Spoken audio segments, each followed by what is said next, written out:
I'm Katie Brandt, as he said. I started a farm in 2006, about 5 years ago, with Anna Hoekstra, a woman I had met working at Trillium Haven Farm right in Jenison.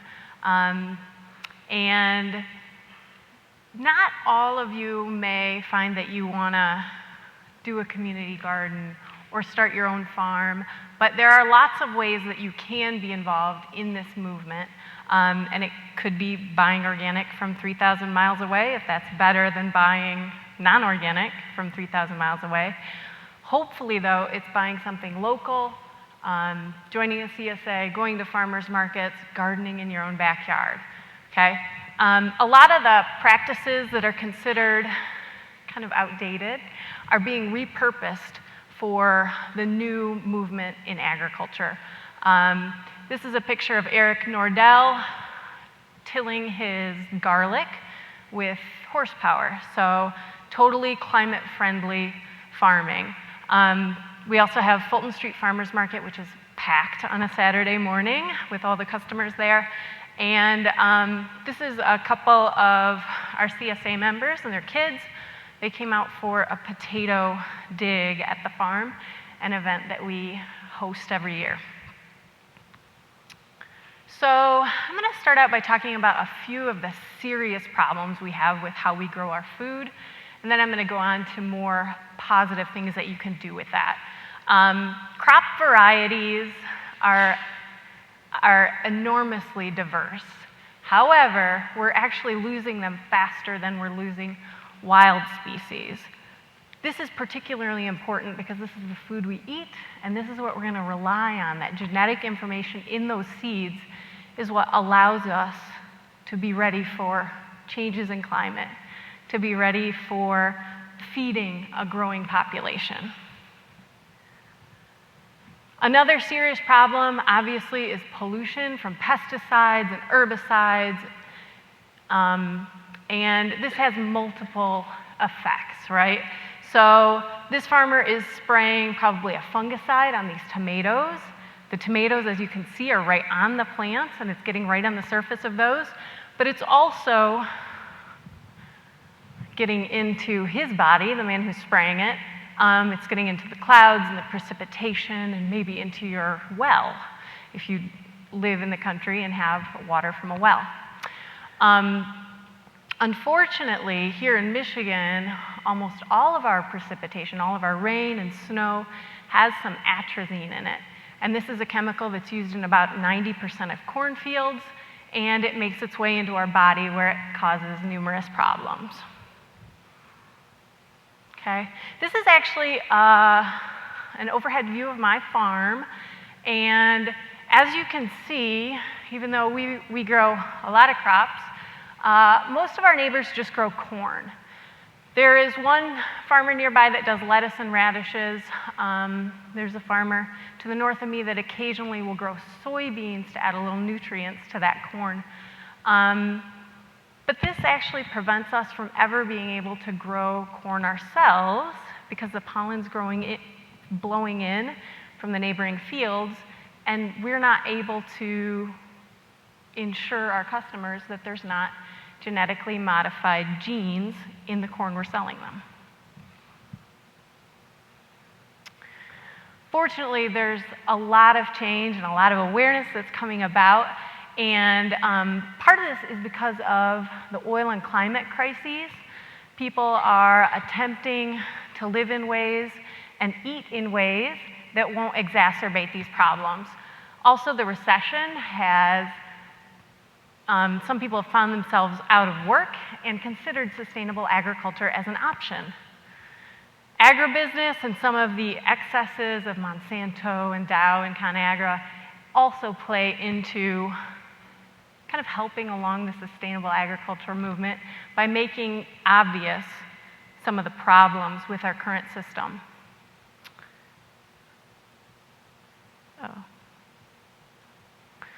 So, I own a community-supported agriculture farm, and what this means is members get their produce every week from the start of June until the end of October.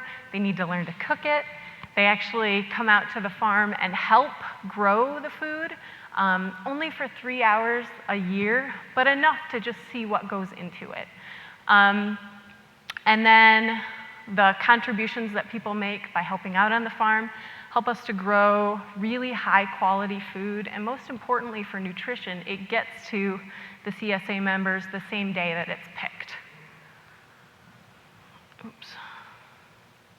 So if you want to find farms like this, if you want to find a CSA or a community garden or a farmer's market, you can find all these sorts of things on localharvest.org. You just key in your zip code and you can find a whole bunch of farms right in your area. Whether you're looking for raw milk or you pick fruit or organic vegetables, you should be able to find it on Local Harvest. Also, out in the entryway, I've set some of the West Michigan Fresh guides to local food, and all of the counties adjacent to Kent County, so Ottawa County are included in this guide. So if you think that maybe getting into sustainable agriculture yourself is the approach that you want to take, it's a lot of work. There are some downsides. You're very busy. I put in long hours, but there are a lot of benefits. I've gotten a great education and I've had other jobs, but I've never found anything that was quite as diverse an opportunity, quite as challenging or interesting as organic farming and local agriculture. You have the economics and marketing, you have all of these biological systems, whether it's in the soil or the plant health, and you get to decide exactly how you want to address those things.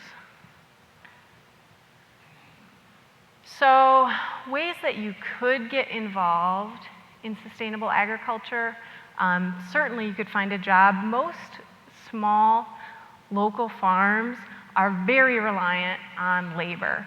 Our current agriculture system, and the reason that we can have less than 2% of the population in farming, is because it's not labor intensive. Everything is done in 1,000-acre tracts with giant tractors. However, as you can see in this picture, when you're growing a diversity of crops in a small area, you can imagine there's a lot of hand weeding that goes into that. Okay? So finding a job on an organic farm is one approach. Volunteering is great also, whether it's in addition or in place of finding a job working on a farm. Volunteering lets you see, even though one farmer addressed his soil nutrient problems in one way, a farmer who has a different soil type addresses it in a different way. Even though one farmer uses this tool, someone else uses that, and I prefer this one. So volunteering can also really expand your knowledge of farming. The MSU Student Organic Farm is also a really great opportunity right here in Michigan. In East Lansing, they grow food year-round for CSA members. So in a greenhouse that is unheated, they're able to provide food. I believe they're up to 60 or 80 CSA members, but it's year-round with just a few breaks for like winter break and spring break. And then also just gardening. So whether that can be in your yard, which is ideal because you can keep an eye on it. If not, you could find a community garden, such as the one here at Grand Valley. There's a lot of community gardens in the Grand Rapids area and several in Holland as well. So wherever you live, you should be able to find some place to plant your seeds. Another thing is, it's easy to look at farming and think, I could never afford land. I don't know everything. Even though I worked on a couple farms, maybe you don't know everything about soil health, or maybe you don't know everything about plant diseases. There's so much to know that you're not ever gonna know it all unless you just kind of dive in. So hands-on learning is key to going ahead and taking this step if it's something you're interested in. Also for me, we couldn't have afforded buying land. Competing with home builders would make it very difficult, and even though my land is not developable, our budget was such that we couldn't do that.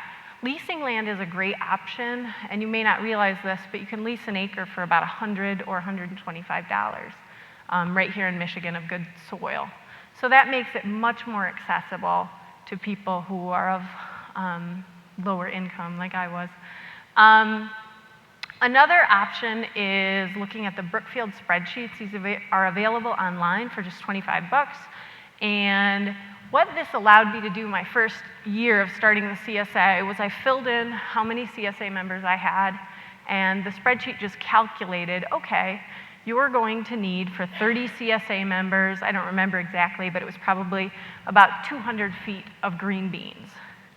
And then on another page, it calculated you're going to need to plant those in the field on this date, and this date, and this date, and you'll need these varieties. Further, it did the calculation of exactly how much seed I was going to need to buy. It's not perfect because things vary. This is developed for a farm in Massachusetts, but it was a great start, and I was able to adjust some of the planting times to really help the farm be successful in its first year, and we still use it to this day. So I think the important thing to remember is that contributing to the change that's happening in agriculture, whether it's the negative change or the positive change, is on a continuum. You may not want to be a farmer, you may not want to be a gardener, but hopefully you at least would like to cook good local food. And maybe that doesn't even fit into your schedule or the way you live your life. So in that case, perhaps you can contribute through activism and being involved in some local organizations. Thank you very much.